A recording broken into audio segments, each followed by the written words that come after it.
बिस्मिल्लाहिर्रहमानिर्रहीम। ये problem three dimensional analysis 3D means की है। दी स्ट्रेट लाइन क्वेश्चन है, find the equation to the plane through the line x-2/2 y-3/3 is equal to z-4/5। यहाँ पर equal का sign है। हमें फाइंड करना है प्लेन का इक्वेशन जो इस लाइन से पास होता है और parallel to the X axis, और कंडीशन ये दे रखी है वो प्लेन पैरेलल है एक्स एक्सिस के। तो सबसे पहले तो हम यहाँ पर प्लेन का इक्वेशन फाइंड करने के लिए जो गिवन लाइन है उस स्ट्रेट लाइन का इक्वेशन लिखेंगे। Equation of given straight line, ये वो लाइन है जिससे प्लेन पास होता है। तो इस लाइन पर जितने भी पॉइंट होंगे वो सब प्लेन पर लाई करेंगे और ये लाइन परपेंडिकुलर होगी नॉर्मल के, यानी प्लेन के नॉर्मल के। तो इस कंडीशन को सेटिस्फाई करने के लिए, क्योंकि ये लाइन जो कि इक्वेशन नंबर 1 से डिनोट की हमने, इस प्लेन पर लाई करती है, यानी इसका हर एक पॉइंट लाई करेगा। तो यहाँ पर जो पॉइंट नज़र आ रहा है लाइन का 2, 3, 4, तो 2, 3, 4 इस प्लेन पर लाई करेगा। तो इसका मतलब पॉइंट ये जो है प्लेन के इक्वेशन को सेटिस्फाई करेगा। तो अभी हम प्लेन के इक्वेशन जो लेट करेंगे तो उसमें ये पॉइंट भी पास करा होते हैं उसे लिखेंगे। साथ में ये लाइन नॉर्मल पे परपेंडिकुलर है, क्योंकि नॉर्मल इस प्लेन का जो नॉर्मल है उसके DRS हम इसे कैपिटल ABC अभी मानेंगे। इसे हम प्लेन का इक्वेशन लिख सकते हैं। और ये प्लेन जो नॉर्मल जो होगी, प्लेन पर जो भी लाइन होगी इस पर परपेंडिकुलर होगी, तो इस वाली लाइन 1 पर भी परपेंडिकुलर होगी। तो यहाँ पर हम फिर परपेंडिकुलरिटी की कंडीशन लगा के ABC की वैल्यू निकालेंगे। Let the equation of required, यानी जिसको हमें फाइंड करना है, रिक्वायर्ड प्लेन। तो रिक्वायर्ड प्लेन का इक्वेशन लिखेंगे इस तरीके से, A इंटू ये जो लाइन दे रखी है इसमें न्यूमरेटर में लिखा हुआ है x-2। बस ध्यान रहे कि x को कोफिशिएंट 1, y को कोफिशिएंट 1 और z को कोफिशिएंट 1 हो। तो नीचे जो है वो DRS हो जाएंगी लाइन की, प्लस b इंटू y-2 और प्लस c इंटू z-4। तो इसको अगर हम 0 के बराबर रख देंगे तो प्लेन का इक्वेशन ये है।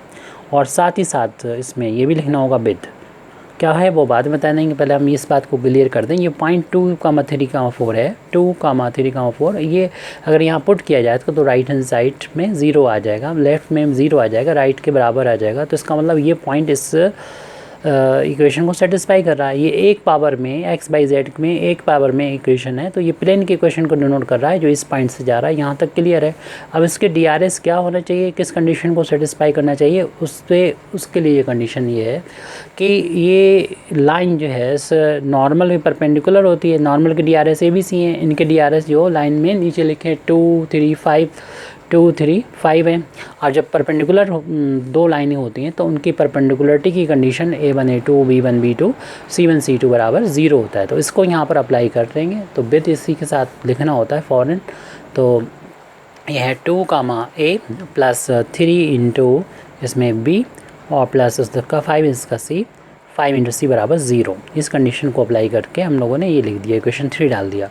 अब यहाँ पर अगर ABC की वैल्यू हम पुट कर देते हैं तो ये प्लेन का इक्वेशन आ जाता हमारा। लेकिन दिक्कत ये यहाँ 3 अननोन है और हमारे पास अभी एक ही इक्वेशन है। दूसरा इक्वेशन निकलेगा ऐसे कि ये जो प्लेन बताया गया है वो इस एक्स एक्सिस के पैरेलल है। तो x जैसे प्लेन हम दोबारा से बना दे रहे हैं और ये एक्स एक्सिस मान लेते हैं थोड़ी टाइम के लिए। तो एक्स एक्सिस के हम लोग जानते हैं DRS जो होते हैं या DCS कह सकते हैं उसको 1, 0, 0 हैं। और हम लोग जानते हैं प्लेन, और ये प्लेन के पैरेलल है जिसका हमको इक्वेशन निकालना है, जिसको हमने इक्वेशन नंबर 2 से डिनोट किया है। अब इसके जो नॉर्मल होती है वो नॉर्मल इस वाले प्लेन पर, इस वाली लाइन के साथ परपेंडिकुलर 90 डिग्री बनाएगी, क्योंकि ये इस प्लेन के पैरेलल है तो नॉर्मल पे परपेंडिकुलर होगी। और इस नॉर्मल के DRS हमें मालूम है कि ABC होते हैं, x/z का कोफिशिएंट होता है। तो नॉर्मल के DRS ABC हैं, इस लाइन के DRS 1, 0, 0। तो और ये 90 डिग्री बना रहे हैं तो 90 डिग्री वाली कंडीशन, इस कंडीशन को यहाँ पर अप्लाई करेंगे। तो इसमें 1 देंगे इसका, उसका कैपिटल है, उसका 0 इनका v और उनका 0, इसका c बराबर 0। चूँकि ये ज़्यादा सिंपल प्रॉब्लम है तो हम इसको क्रॉस मल्टीप्लिकेशन से ना सॉल्व करते हुए डायरेक्ट ही सॉल्व करेंगे। यहाँ पर ये तो 0 हो गया तो a की वैल्यू यहाँ पर 0 के बराबर मिल गई। अगर a की वैल्यू यहाँ इक्वेशन नंबर 3 में पुट कर देते हैं तो ये वैल्यू तो 0 हो जाएगी, सिर्फ बचेगा 3b + 5c = 0। तो हम यहाँ से किसी a या b या c की वैल्यू निकाल, b की वैल्यू अगर फाइंड करेंगे तो 5c इधर जाके माइनस का हो जाएगा, 3 से डिवाइड कर देंगे। तो इन वैल्यूज़ को यानी a की वैल्यू 0 और b की वैल्यू इतनी इक्वेशन नंबर 2 में रख दें। तो इक्वेशन नंबर 2 जो प्लेन का इक्वेशन है जिसको हमें फाइंड करना वो आ जाएगा। a की वैल्यू 0 हो गई, x - 2, v की जगह पर रखना है -5c/3 और ये है y - z और c ऐसे रहने दीजिए। और पूरे इक्वेशन ये तो 0 हो गया तो इतना बचेगा वो लिख दिए और इन दोनों में c कॉमन आ रहा तो c को कॉमन लिखते हुए हमारे पास बचेगा -5/3 y - यहाँ पर 2 होगा, सॉरी y - 2 होगा। तो y माइनस का नहीं यहाँ पर, सॉरी ये देखिए क्या था, 3 था, ये y - 3 था। तो क्वेश्चन में अच्छा हुआ देख लिया हमने, y - का 3 है ये। तो y - 3 और इसके बाद ये प्लस का c तो हमने बाहर ले लिया तो z - 4 और ब्रैकेट के बाहर c बाहर लिया 0 और 0 इन दोनों का प्रोडक्ट 0 के बराबर, या c को 0 में पहुँचा दीजिए यानी ये वैल्यू 0 के बराबर होगी। दिस इम्प्लाइज दैट -5/3 y - का 3 प्लस z - 4 = 0। अपान से 3 को ख़त्म करने के लिए पूरी इक्वेशन को जब 3 से मल्टीप्लाई करेंगे तो हमको मिलेगा -5 टाइम्स y - 3 और प्लस का 3 टाइम्स z - 4 = 0।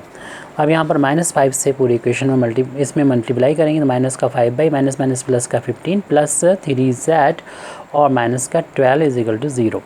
तो -5/, प्लस 3z वेरिएबल को पहले लिख दिया और इनका डिफरेंस बचेगा प्लस का 3 और चाहे तो हम माइनस से मल्टीप्लाई करेंगे -1 से तो 5/, प्लस हो जाएगा माइनस का 3z - 3 = 0 which is required equation of plane. Thank you very much indeed for listening me व आखिर दावाना अल्हम्दुलिल्लाहि रब्बिल आलमीन।